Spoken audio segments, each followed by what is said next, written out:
back to the days in elementary and middle school when you had to take those awful practice tests to prepare you for standardized testing at the end of the year. Were they enjoyable? Probably not. I remember dreading the days when the actual standardized test came around. The teachers would always say to you the day before the test to eat a good breakfast and to get a good night's rest. The next day, the test would be handed out to you and you would be testing for hours upon hours. Under the time pressure, you probably didn't finish, or you had to guess on a few. How does that show your knowledge of the material? It honestly doesn't. A standardized test should not be determined on what you know and do not know. They are neither fair or subjective. They are the most narrow and drilled-like test that you will ever take. Michelle Obama said, "Don't let the test defeat you, don't let the test define you." I completely agree with her because even if the tests say you are average, doesn't mean you are. Standardized testing was supposed to improve our education system, but instead it's destroying it. Today I would like to tell you how standardized testing does not prepare students for the future and why public schools should get rid of them. A standardized test is any examination that's administered and scored in a predetermined standard manner. There are two major kinds of standardized tests, aptitude test and achievement test. Standardized aptitude tests predict how well students are likely to perform in the following educational setting, and standardized achievement tests score what citizens and school board members rely on when they evaluate the school's effectiveness. A student could have a bad morning or have gotten in a fight with their parents the night before the test, and their mind wouldn't be on the test, it'd be somewhere else. So when they would go in to take the test, their mind would be scattered and it would cause them not to do as well in the test as they would if they didn't get in a fight or they didn't have something going on else on in their life. Test anxiety is another leading cause for students not doing well on tests. Test anxiety is a real thing.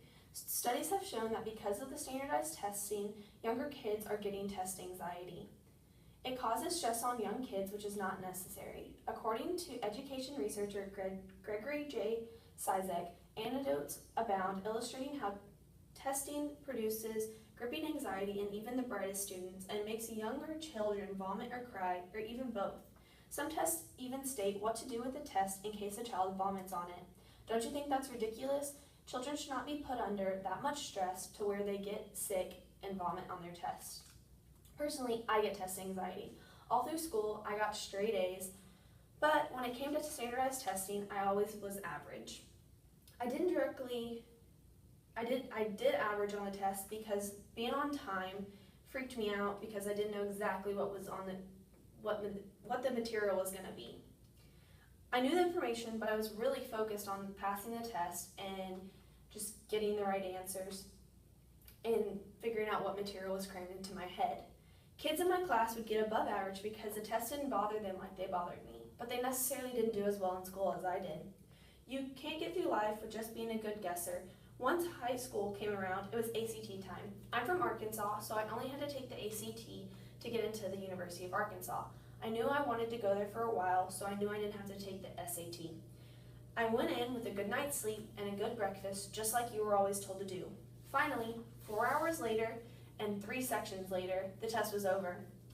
After about a month, I got my test scores back, and I didn't do as well as I thought I was going to.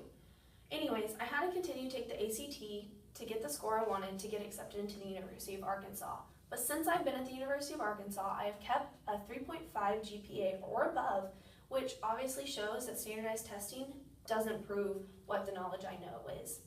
As a future teacher, I have learned that most students learn doing hands-on activities and through experiences, and not just by cramming information into their brains.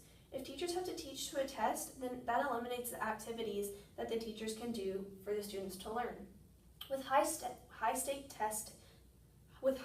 standardized testing, it causes teachers to have to teach to the test, which takes away from their freedom of teaching. Less creativity is used to teach because they are just making sure the students learn the information so they pass the test. According to fairtest.org, whole subjects like social studies or education or physical education can be dropped if they are not tested on because the school's main focus is on other subjects. Also, not all things can be tested, like writing a research paper or writing a lab report. I don't remember once learning how to write a research paper or a lab report in high school. Honestly, that would have helped me a lot better in college than all the standardized testing I went through. Once I got to college, I was asked to write many research papers and many lab reports, but I didn't know how. So I would have to do more work and look up how to write a research paper correctly, or go into office hours, which took time out of my day that I could do other things or study or finish the assignment I was assigned to do, to figure out how to do those things. But if I was taught in high school, I would have been way more prepared. The use of standardized testing skyrocketed after the No Child Left Behind Act passed in 2002. Since the United States has slipped from being 18th in the world in math in 2000 to 27th in 2012. There is also a similar decline in science also. Standardized testing is one of the things being blamed for that. If taking away standardized testing could help improve the ranking overall, why don't we do it? Private school students are usually more prepared for college and life anyways, and they don't ever take a standardized test. Maybe public schools should learn after them. Alfie Kohn stated, "Every hour spent on such exam preparation is an hour not spent helping students become critical, creative, curious learners." Would America be where we were if we didn't have creative or curious people? Probably not, because those types of people are the people who come up with the new inventions and technology we have today. So today we have learned the cons of standardized testing and why public schools should get rid of them. It isn't the only way you can assess students' knowledge of learning. People just need to come up with more effective ways of doing it than making children sit for long hours of time taking tests.